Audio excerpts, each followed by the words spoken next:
Anthony Davis has been traded to the Los Angeles Lakers, something we were all waiting for. With the 2019-20 NBA season still 4 months away, less than 48 hours after the Raptors won the championship, the free agency talks officially begin. How's it going, guys? My name's Wilson. The Lakers desperately needed to get LeBron James the second superstar, giving up Lonzo Ball, Brandon Ingram, Josh Hart, and 3 first-round picks for the 26-year-old Davis, who'll be in the prime of his career. The NBA is more wide open than ever as of now, with the Lakers still having room to sign another star. We won't know for sure until the start of free agency who signs where. But the Pelicans will be making more headlines than ever before after they will select Zion with the first overall pick. They have an extremely bright future with soon-to-be 22-year-old Lonzo Ball, who's shown glimpses of his potential, already one of the best defensive point guards in the league, teaming up alongside veteran Drew Holiday will make one of the best backcourts. Where Lonzo won't have to play without the ball will make all the young guys better. Brandon Ingram will turn 22 before the season, shown tons of promise, played his best ball right after the All-Star break, averaged 18.3 points last season. If James wasn't on the Lakers, Ingram would have averaged over 20 a game, while Hart is a fantastic three-point shooter, will likely come off the bench. Next season's potential Pelicans lineup can feature Lonzo, Drew Holiday, 2 defensive team caliber guards, Brandon Ingram, who can be a 20-plus point scorer, Zion, who will absolutely be fun to watch, pairing up with Lonzo, and Julius Randle, if he decides to come back, has a player option, is one of the most underrated players in the league, averaged 21.4 points, over 8 rebounds last season.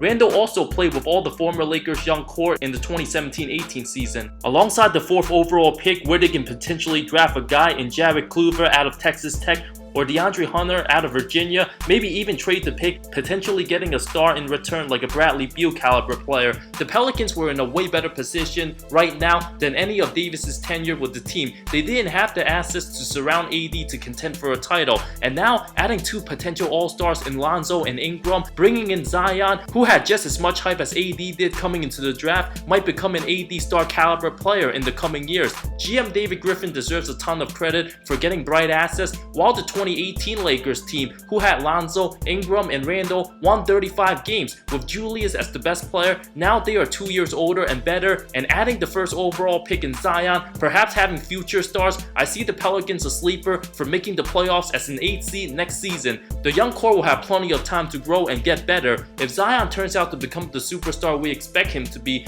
New Orleans will be serious contenders 3 years from now and will be good for the next decade. While the Lakers pulled off a huge gamble, LeBron will still put up superstar numbers, but will no longer be as good as he was. Came off his first major injury, will enter his 17th season in the league. If things don't work out next season, there's still a chance AD can opt out and become a free agent in 2020. Another concern is Davis's injury history. Throughout his career, he's never played more than 75 games in any season. 35-year-old LeBron is not the same as 32-year-old LeBron. As of now, the trio of AD, LeBron, and Kuzma is definitely a playoff contending team in the West. With Golden State hurt, the conference is wide open. A 2-man team won't be enough, as the Lakers will need more shooters and solid role players. If they sign another star like a Kemba or a Jimmy Butler, which makes them heavy contenders, but if one goes down with an injury late in the playoffs, the depth will be a major issue, as we've seen with Golden State in the finals. And looking back at recent history, the Lakers' acquisition of Dwight Howard and Steve Nash failed miserably in summer 2012. At the time, Howard was the best center in the league. In his prime at 27 years old, Steve Nash was 39 and banged up. While Kobe was in his 17th season, the team lacked chemistry. Kobe went all out, tore his Achilles. Howard left afterwards. The Lakers have been a mess since. I never questioned the greatness of LeBron James, but there is an absolute risk at 35 years old with the mileage he's logged throughout his career. After next season, if Davis does sign a long-term deal with the Lakers, he'll be the best player on the team.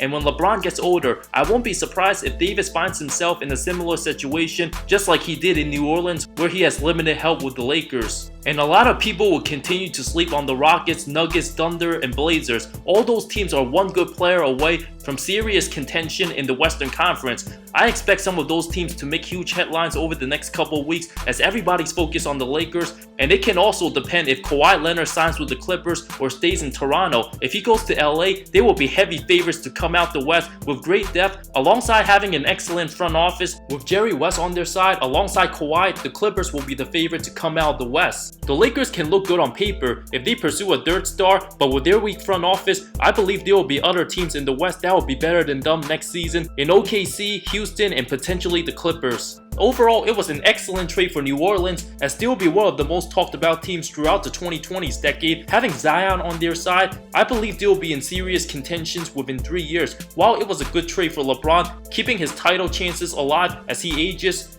but wherever Kawhi Leonard goes this offseason, that team, whether it be the Clippers or Raptors, will be the favorites to win it all. These were some of my quick thoughts after the Anthony Davis trade. Let me know who you guys think won this trade between the Lakers and Pelicans. Thank you so much for watching this video. I love all of you. See you next time.